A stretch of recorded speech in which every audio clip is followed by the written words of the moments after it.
And now, Mystery Theater.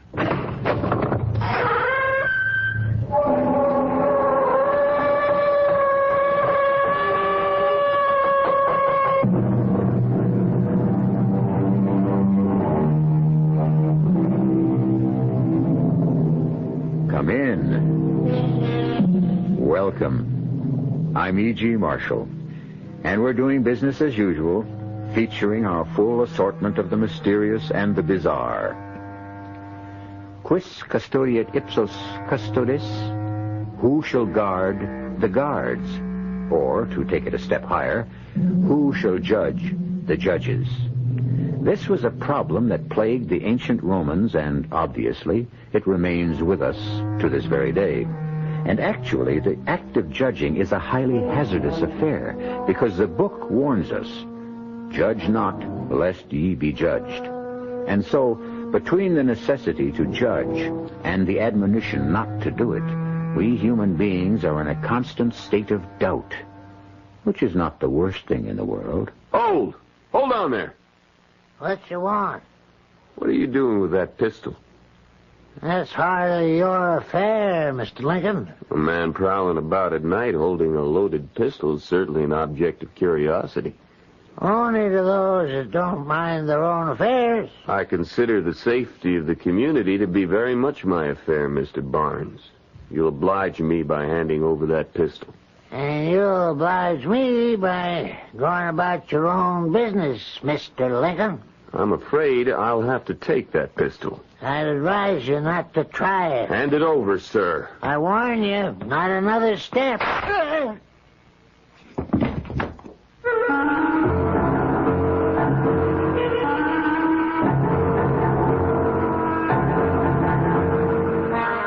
Our mystery drama, It's Murder, Mr. Lincoln, was written especially for the Mystery Theater by Sam Dann and stars Keir Dullea.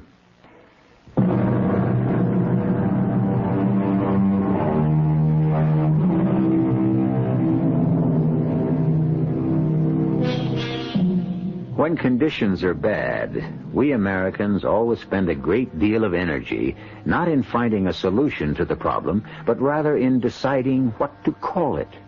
Is it a depression? Is it a recession? Back in 1837, they called it a panic. So you see, we have made progress. 1837 was certainly a year to tighten one's belt. Definitely, it was not a favorable year to embark upon a new career. And a young man named Abraham Lincoln is discovering this the hard way. He has just settled in Springfield, Illinois, where he has opened a law office. Abe Lincoln sits in his law office and waits for clients. This afternoon, as usual, he is sitting and waiting. And although he is completely unaware of it, a case is being created for him just down the street in Fellman's Tavern. Now, what I want to know is, what's the point in having Martin Van Buren sitting in the White House? Why, we might just as well have Andy Jackson. Oh, well, Tom, Andy's old and sick. Why, he's half dead. Well, better an Andy Jackson who's half dead than a Martin Van Buren who's all alive. Yes, that's a good one, huh? Yeah, he sure is. I have to remember that one. Good afternoon, gentlemen. Good afternoon. You want to hear a good one, sir? I was just saying to this gentleman here, Mr. Ephraim Barnes, I was saying, better a half-dead Jackson than an all-alive Van Buren. Isn't that what I said, Ephraim? Something like that. Are you Tom Feldman? Yeah, in the flesh. I'd like a room. Costs you $1. All right. In advance. Owe no man anything, as it says in Corinthians. Or is it, Acts? Oh, here's your $1. Thank you. Drink? Oh, no, not for me, thanks. Well, comes with the price of the room. I never drink while there's work to be done. Huh? Well, what's your name, stranger? You know mine. I'm Tom Feldman, and this gentleman here is Ephraim Barnes. He runs a bank. Ah, glad to meet you, Mr. Jones? Franklin Jones. What's the business, Mr. Jones? I assure you, the First National Farmers and Merchants Bank of Springfield is very much at your service. Oh, thank you, Mr. Barnes. I'll keep that in mind. Could either of you gentlemen tell me where I might find a Mr. Cyrus Darrow? Cy Darrow?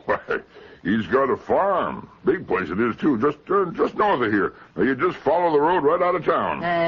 We inquire your business with Mr. Darrow, sir? Well, that depends on Mr. Darrow. Well, that's playing the cards close to the vest, huh? Bread eaten in secret is the sweetest, as it says in Proverbs. Or is that Leviticus? There's nothing secret about my business with Mr. Darrow. He swindled me out of some money. Now he's either going to pay it back or... Well, I intend to blow his head off. Now, Mr. Jones, there's no need for that. If you have proof, you can take him to court. Well, I don't have proof, so I'll just have to do it my way. I've come here to get what's mine by rights. And I have the instrument with which to secure it. Well, that's a wicked-looking weapon you got there, sir. I fought in Florida in the Seminole War. This pistol was first and last fired in the service of my country.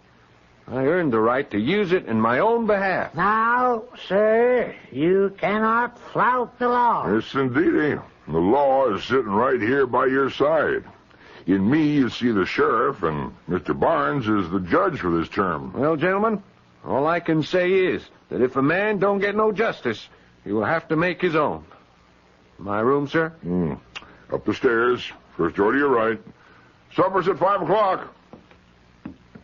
That young fellow bears a bit of watching. Yeah. I pity him if he goes up against old man Darrow. Cyrus will just chew him up and spit him out. Wicked-looking pistol, that. You know, I'm not a wagering man, Ephraim, but if I was, I'd lay my money on Cyrus Darrow. Poor fella. Seems kind of young to die after surviving an Indian war and all.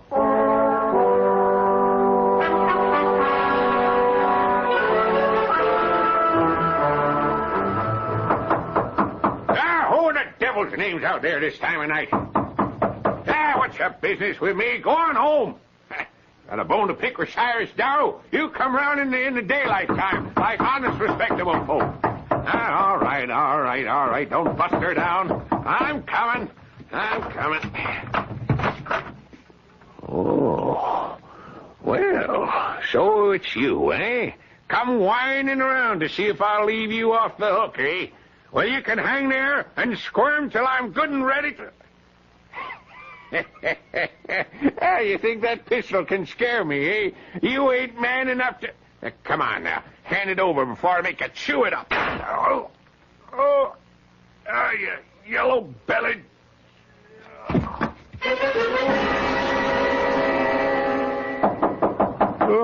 What? Who's there? The sheriff. Sheriff? That's right. Open up in the name of the law. All right. Oh, hi, Mr. Feldman. Oh, Mr. Feldman, the tavern keeper. No, sir. It's Mr. Feldman, the sheriff. You'll have to come along with me, son. What for? What for? Mr. Jones, it looks like you did what you came here to do. What's that? Kill Cyrus Darrow. Killed Cyrus Darrow, but I didn't. He's dead, son. Big hole in his forehead caused by the forcible entry of a pistol ball. There must be some mistake. No, sir. There's no mistake. This your pistol? Of course it's my It pistol. was found 50 yards away from Cyrus's house. No, you couldn't have found it 50 yards away because... Because? Well, it can't be my pistol. I remember I put it back in my bag. Yes? Yeah. Hey, it isn't here. Of course not. How could it be in that bag and in my hand at one and the same time? I didn't... Mr. Jones, as sheriff of Springfield County, I hereby arrest you for the murder of Cyrus Darrow. What? And may the Lord have mercy on your soul. What are you saying? Well, that's right. I shouldn't say that just yet. After all, you ain't been tried. But you'll get a fair trial before they hang you.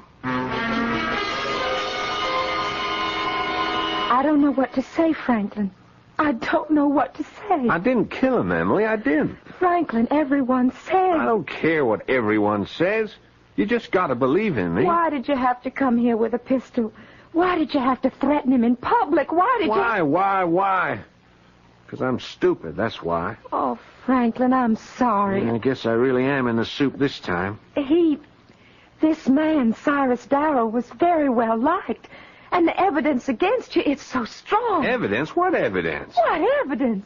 Oh, Franklin, your threats to kill him, the pistol. I swear to you, Em. I believe you, darling. But there's gonna be a trial. Well, I'll make them believe me. I'll make everyone believe me. You'll need a lawyer. Yeah, well, I'll hire a lawyer. And Yeah, what is it, dear? a lawyer... Yeah, well, that's just what I said, my darling. I'll hire a lawyer. Dear, there are no lawyers. No lawyers here in Springfield, the state capital? Why, in a place like this, there are nothing but lawyers. I've been asking around, and I've gotten answers. One fella says, sorry, ma'am, I just couldn't take on another case. And meanwhile, he's got his feet on the desk, and I can see the holes in his shoes. And then another fella says, I never did try a murder case. What is it? There isn't nobody in this town doing 15 cents worth of business, and they say, each of them say to me, sorry, Miss Jones, I just can't see my way clear. Well, why won't they take my case? Well, Is it because they don't think they can win?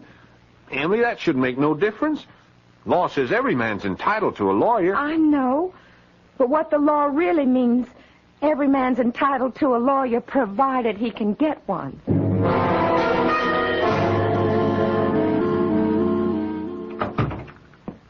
Yes, ma'am?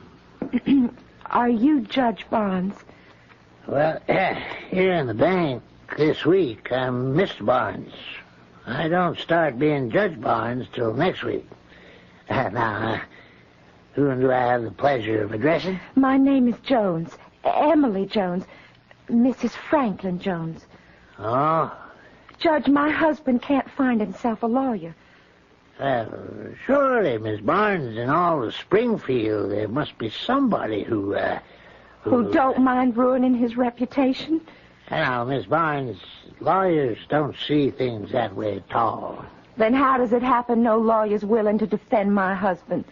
Well, it's a busy time. How busy? Look at your bank. Ain't a soul in here except you and me. Yeah, well, Well, what, sir? People going broke left and right, nothing being brought in or sold, no contracts to draw up. What are all these lawyers doing? Well, I'm sure if you look around... I looked everywhere. And everybody's turned me down. Everybody? Everybody. Ah. Have you spoken to a man named Lincoln? Abe Lincoln? Abe Lincoln? No, the names ain't familiar. Well, why don't you give Abe a try? He's the kind of lawyer who'll take any case he can get. Well, I must say, Judge, that don't sound like a very enthusiastic recommendation. Well, ma'am, it's the only recommendation I can give you.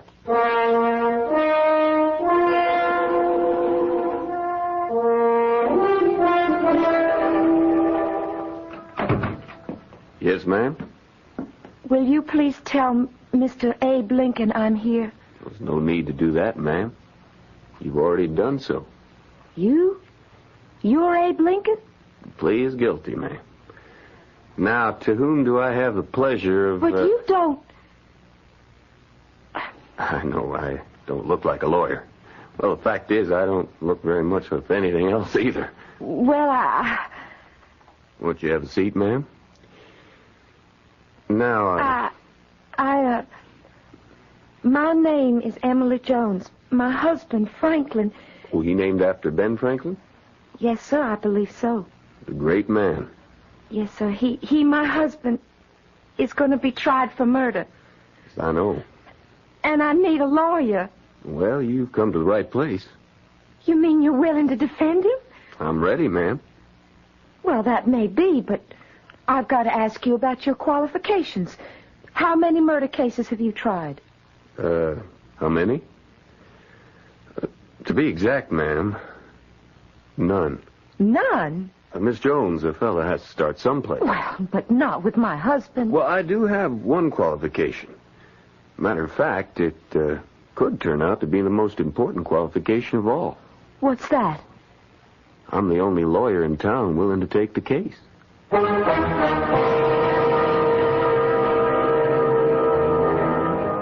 Didn't Longfellow say, lives of great men all remind us we can make our own sublime, and departing, leave behind us footprints on the sands of time. Yes, he did. However, what we should realize about the lives of great men is the fact that most of them weren't always great. Can you imagine being unhappy to have Abraham Lincoln as your lawyer? I'll return shortly with Act Two.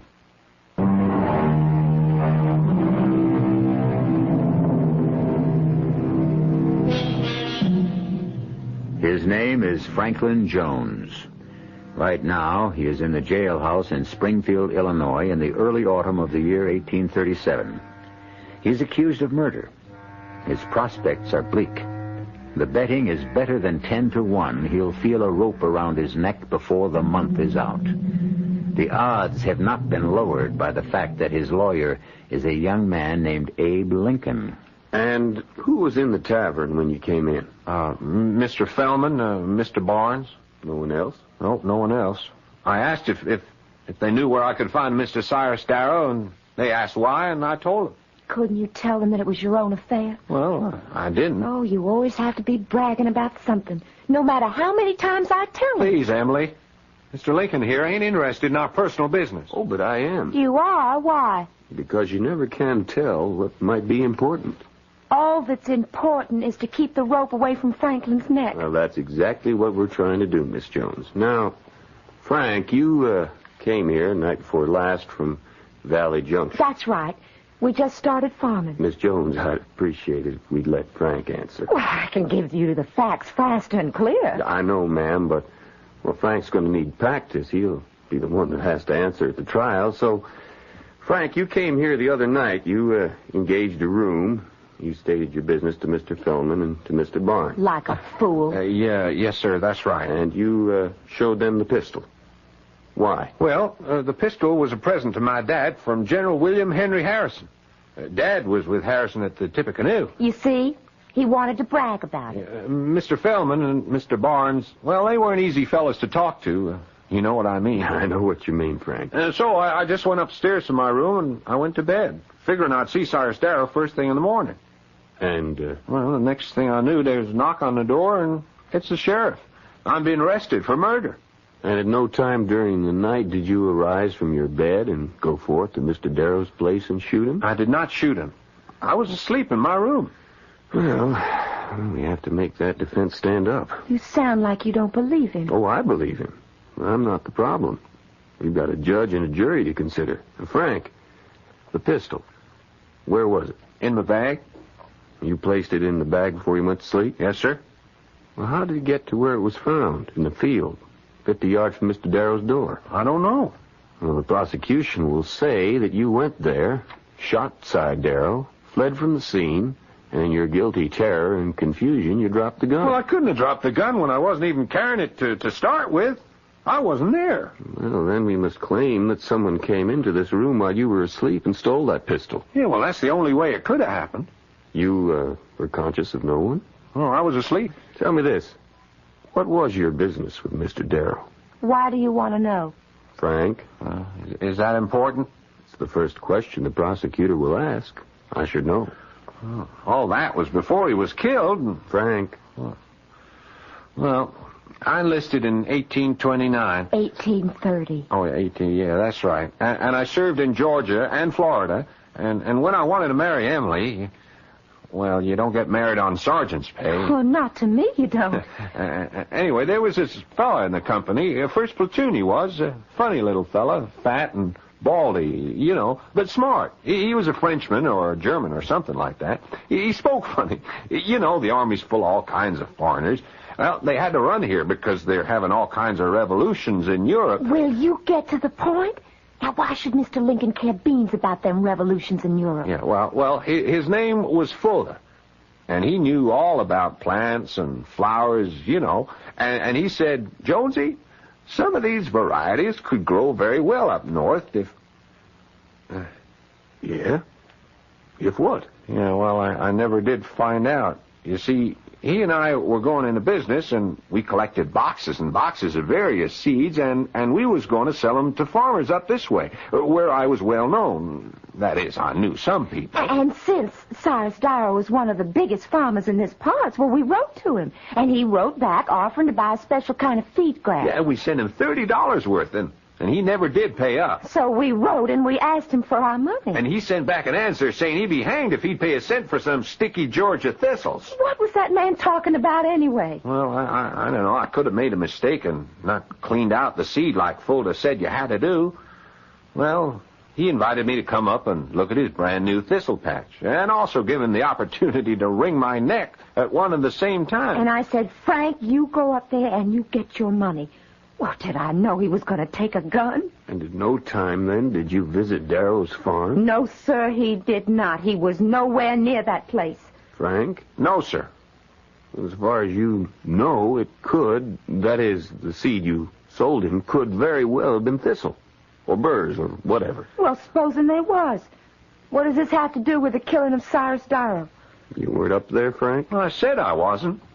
Well, I'd better be getting along.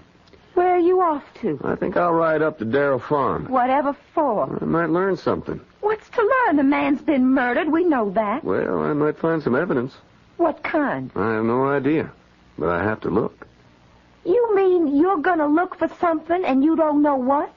Yes, I suppose you could put it that way. What was that, Miss Jones? Nothing. Just,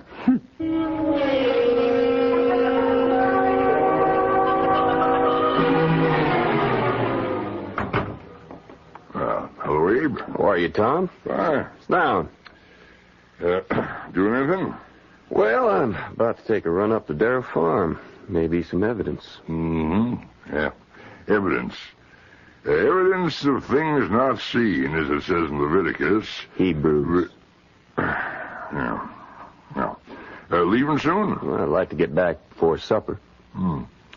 You've taken the Jones case. Yep. I was retained this morning. Well, Abe, you think that's wise? Wise? I'm a lawyer.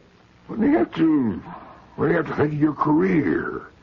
You know, you gotta lose that case. It's plain as a cabbage on a rose bush. The boy's guilty. Isn't that why we're having a trial? Oh, we're having a trial because the law says he's got to get one. But you know what the verdict's going to be.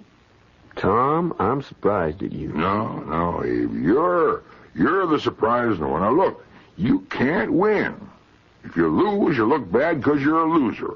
And if by some miracle, you could have a miracle, because as Milton says, the age of miracles is forever here. That was Carlyle. Carlyle. Well, anyhow, if by a miracle you win, well, folks will resent it. Why? Well, the boy's so obviously guilty, people want him to hang. Look, Abe, I'm thinking of your future. My future? Yeah, you could have a great future in politics. I've seen you operate. Why was you single-handed got the state capital to move up here from Vandalia? Oh, now, that's not really true. It is. Now, Abe, you could go far. Oh, no, not me. No, why do you say no? Well, I just don't look like a politician. Well, there's no special way a politician's supposed to look. That isn't so. He's got to look kind of solidly dignified, like Daniel Webster, or sharp and smart like Clay or Calhoun, or shrewd like Tom Benton, or even jolly like Steve Douglas. But he can't afford to be funny looking like me. Well, I wouldn't say he was all that funny looking, eh? I'm too tall, too thin, and I'm too bony and gawky. But you got all the brains. Brains alone was never enough. Abe, is there some way you could get out of trying this case? No, I mean it for your own good. Cy Darrow was well-liked. I wouldn't get out even if I could, Tom. Cy was very well-liked, and folks are mad to think about that. Well, there's nothing to think about. Well, just thought I'd paint you a picture. After all, as William Shakespeare said, forewarned is forearmed. No, that was Miguel Cervantes.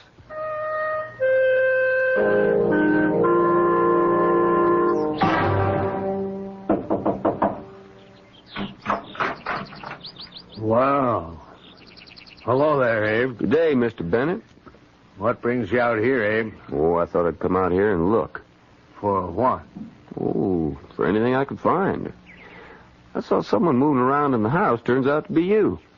Well, I was his lawyer. I'm just getting his papers put together. Well, come in. Look around, if you like. Thank you, Mr. Bennett. Right here in the doorway is where he fell. I found the body, in the morning.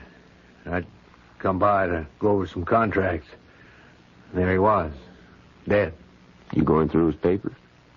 I'm trying to. Mm-hmm. Anything missing? Well, Abe, either stuff is missing or he hid him away somewhere. What do you mean? I mean, he didn't tell his lawyer everything. No client ever does. You're going to find that out. Well, what would seem to be missing? I haven't had a chance to go through it all, but I know for a fact he's been lending out money all over town. The way things are with the banks and all, he was the only one with hard cash. Yes, I heard. Well, you could say there were plenty of folks who might have had a motive, Mr. Bennett. Yeah, you could say that, Abe. But I think your man's going to pay the bill. But he told me he never even came up here. Now, I know, Abe. But when you've had as many clients as I have, you learn how easily they can lie to you. It's hard to believe this boy isn't telling me the truth. Yeah, that's what makes it so dang difficult. Maybe he thinks he's telling you the truth. Abe, you're in trouble on this case. Admit it. I never denied it. Let's step outside, Abe. What for? We might find a way out of this problem. Now, Abe, just off to your left, leading to the road, there's a full acre, and it's planted in what? Now, hold on, Mr. Bennett. That's a wild field. No, that's a planted field, Abe. But who'd want to plant all those weeds and burrs and thistles? They come from the seeds my client bought from your client. That's hard to believe. Why? Let's say your client's a sharper, or he made an honest mistake. Don't matter. But he made my client mad. My old Si was ready to kill that boy on sight. You get my point? Mr. Bennett, I think I do. Now, taking it straight from there, you begin to see a new line of approach in the case. Mr. Bennett, let me tell you, sir, I am eternally in your debt. So think. I had just considered this case was hopeless. Abe, when everything looks hopeless, that's the time you really start to hope.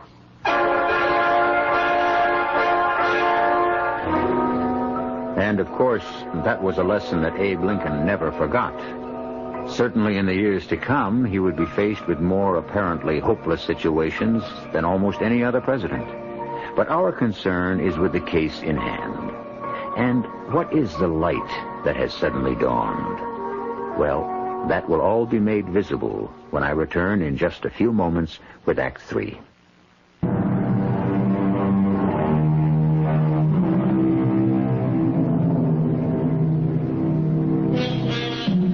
It is always surprising to consider that what we call psychology is a science of recent vintage.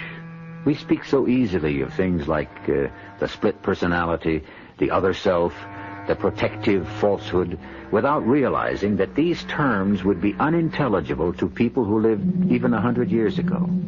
But although our forebears did not know these things intellectually, they could understand their implications.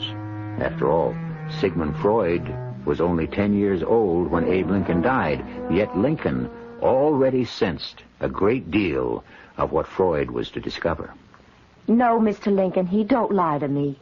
That's one thing he don't do. He don't lie to me. Emily, maybe he has no choice. What do you mean? Well, maybe he's afraid he'd lose you if you knew he was a murderer. What would you do if he confessed? What would I do? Would you leave him? Well, You see? I'd raise up a storm, I guess. I'd holler and rip, but afterward, I'd stand by him. Well, then you must convince him of that. But will it save him? At least it's a defense. I could plead it. This way, all I'm doing is begging the mercy of the court. But will it work? Self-defense always gives a man a chance. How much of a chance? Well, I'm a lawyer, Emily. I'm not a prophet, but we can get witnesses to prove that Cy Darrow was furious with Franklin. But why? Because Franklin had sold him nothing but weeds. How do you know? I was up there, Emily. I saw them. A strange kind of growth for this part of the country. Brambles and burrs and weeds. It really wasn't Frank's fault, Mr. Lincoln. He just doesn't know. But Cyrus Darrow was boiling mad. Now, oddly enough, this could create some sympathy for Franklin. How? They'll all think Frank was a swindler. Well, maybe not a swindler, more of a sharper. Oh, what's the difference? Well, Emily, you have to know these old horse traders up here. They might even admire him. Why? Because he's done something nobody else was ever able to bring off. What's that? He got the better of Cy Darrow in the deal. And he went up to see Cy to brazen it out, being careful, of course, to bring his pistol. The fact that the pistol was given to him by General Harrison won't hurt either. Well, then, you think we've got a chance? Yes, Emily, I would say, what with one thing and another, we've got a fighting chance. No! No? What do you mean, no? You heard, Emily. I said no. What Mr. Lincoln just explained. I know what Mr. Lincoln just explained. Don't you understand? If you don't plead self-defense, you're sure to hang. Well, I ain't gonna do it. Why? I told you once. I told you 1,000 times. I wasn't there. What, Frank? I didn't kill him. I give up.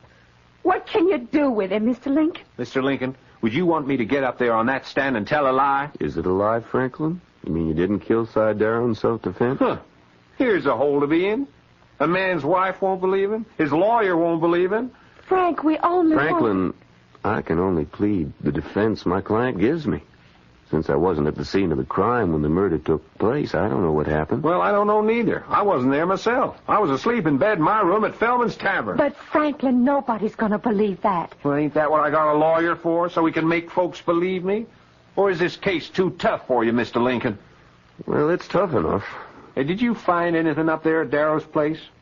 How'd you know I was up there? Well, look at your pants. Oh, yeah. Yeah, them little burrs. Almost too small to see, unless you're looking for them. Yes, sir, you'll be picking them off your pants legs for weeks. I thought I'd gotten rid of most of them. No, sir, they're hidden where you can't even see them. And some of the seeds, why, they'll even germinate on the clothes, seems like. You better boil those pants. Oh, well, thank you. Yeah, I guess Darrow was right, Emily. We did sell him weeds. I didn't mean to, Mr. Lincoln. It's just that Corporal Fulda would have known what to do. He said you had to wash the seed in something called alkali. I don't even know what it is. What are you going to do now, Mr. Lincoln? Tell me, who else was in the tavern when you came in? Well, I told you, just Mr. Feldman and Mr. Barnes. Nobody else? No, sir. You positive? I'll swear to it. Well, do you know anyone in the town? No, sir. Not a single solitary soul. Why do you ask? Well, Emily, it's about time I started asking questions. But you've been asking questions all along. No, not the right questions, and I haven't been asking the right people either. Well, Abe, I can only tell you the boy insists on having a rope put around his neck. Well, he refuses to plead self-defense. In my opinion, he'd rather die having his wife think he's not a murderer. I believe him. It can be a dangerous business when you start believing clients. It can even be a more dangerous business when you don't. What can I do for you, Abe? You've been through all the size papers yet? All I was able to turn up. Would either Tom Feldman or Ephraim Barnes have owed him money? Well, now, Abe, this is a lawyer-client relationship. You asking me to break it? Well, the client's dead, Mr. Bennett. And I'm not asking out of idle curiosity. Yes, he did have a mortgage on Feldman's. I thought Tom Feldman owned the place free and clear. It's been a moneymaker for years. Don't you know there's been a panic on him? There ain't a nickel's worth of cash to be had. Well, why would Tom Feldman go to Cy Darrow when he could get money at bank rates from his good friend Ephraim Barnes? Banks don't have it either, Abe. Did you find any papers for either Tom or Ephraim? What are you trying to say, Abe? I'm just asking, Mr. Bennett. To answer your question, no. There was no papers for either one of them. And yet, they both owed him money. I'm reasonably sure of it, Abe. Well, thank you, Mr. Bennett.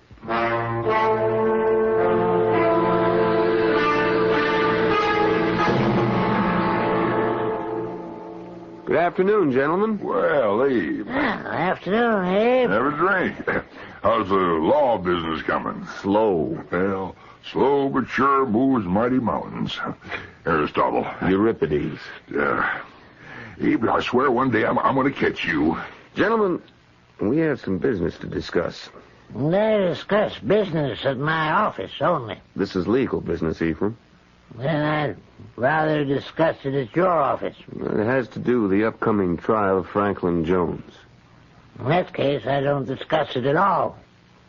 I'm scheduled to be presiding judge, you know. I don't think so, Ephraim. Well, what you saying? You can see the calendar. I'm going to ask you to disqualify yourself, Ephraim. What are you saying, Abe?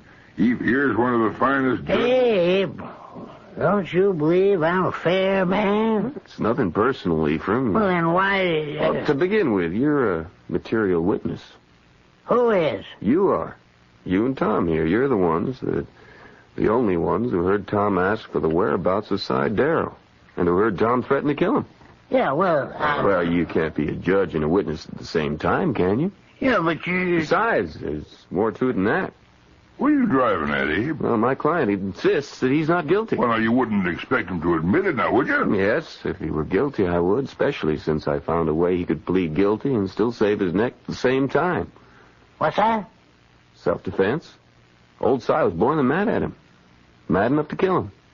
But the boy refuses to take that defense, which proves to me that he's a young man of his word, and I have to respect that word. Abe, if Franklin Jones didn't kill Cy Darrow, who in thunder did? Well, we'll have to sit down, the three of us, and reason together. If Franklin didn't kill Cy, who did? We know somebody did, because Cy's dead. I'd like you to come straight and tell me exactly what you're driving at, Abe. Well, it couldn't be suicide. After all, how would Cy get a hold of Frank's pistol? Well, what motive would Cy have for doing away with himself? None. But you can't be too careful in these things. You have to explore every possibility. But you also have to be headed someplace. Don't be impatient, Ephraim. I am. So if it wasn't Frank, who else could it be? Who else knew Frank was in town? Who else knew Frank was mad enough to go to Cy's place with a pistol? Who else would even know that Frank had a pistol? The answer? Either one of you two. Well, hold on there, Abe. Are you saying that Eve here, or me, could have killed Cy Darrow? Huh?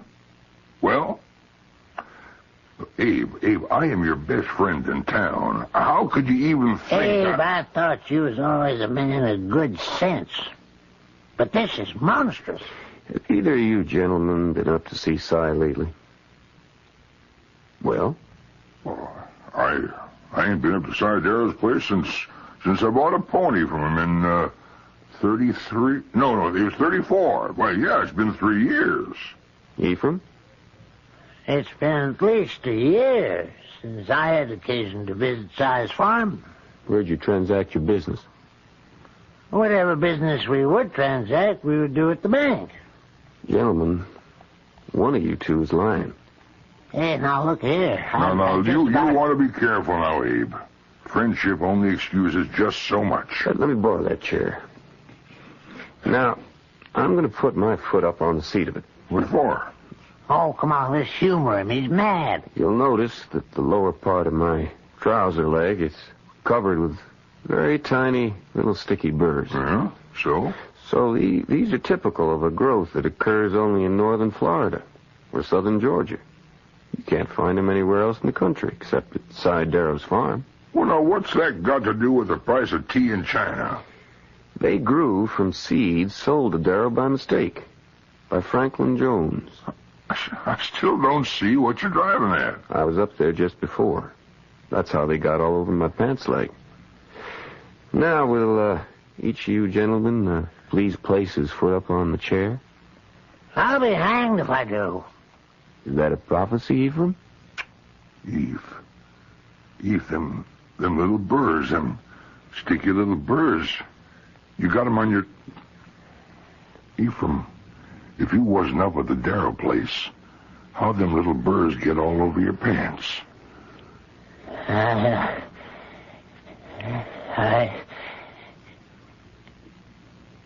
Pour me a drink, Tom.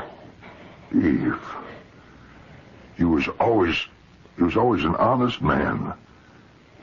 Yeah. For 50 years, I've been honest as the day is long. And where did it get me? I didn't speculate. I didn't hedge. I guarded my customers' money. And I got wiped out. I had to borrow from Darrow. And he was going to take away my bank. Well, this boy came marching in here and... And you decided to steal his pistol and kill Darrow yourself.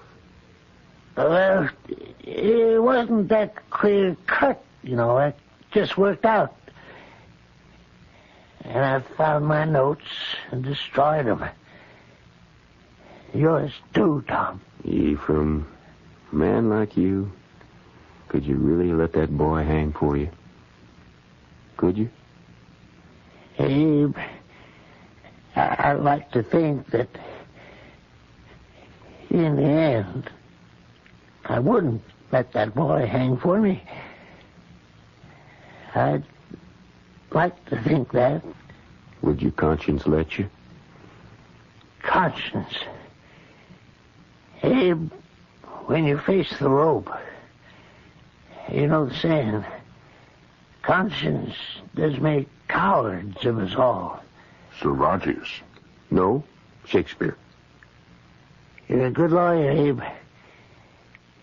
Would you defend me? Ephraim, you mean you want me? Why, you could have anyone, even Stephen Douglas. I want you, Abe. Nobody but you. Thank you, Ephraim. I'm grateful. I'm humbly grateful.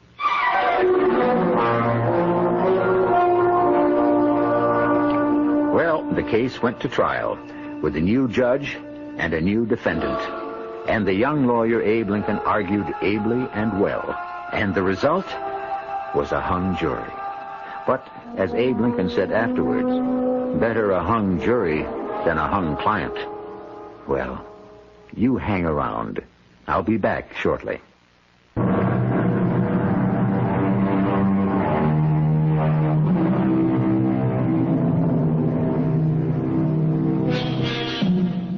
Franklin and Emily Jones, Tom Fellman, Ephraim Barnes, they are all obscure footnotes in the book of Abraham Lincoln's life. And yet, these are some of the nameless, unknown people who helped shape his character. All around us are young men and women whom we, in our anonymous fashion, are also molding by our precept and by our example. And we are molding them into what? Think about it. Our cast included Keir, Jennifer Harmon, Paul Hecht, Joe Silver, and Robert Dryden. The entire production was under the direction of Hyman Brown. This is E.G. Marshall inviting you to return to our Mystery Theater for another adventure in the macabre. Until next time, pleasant dreams.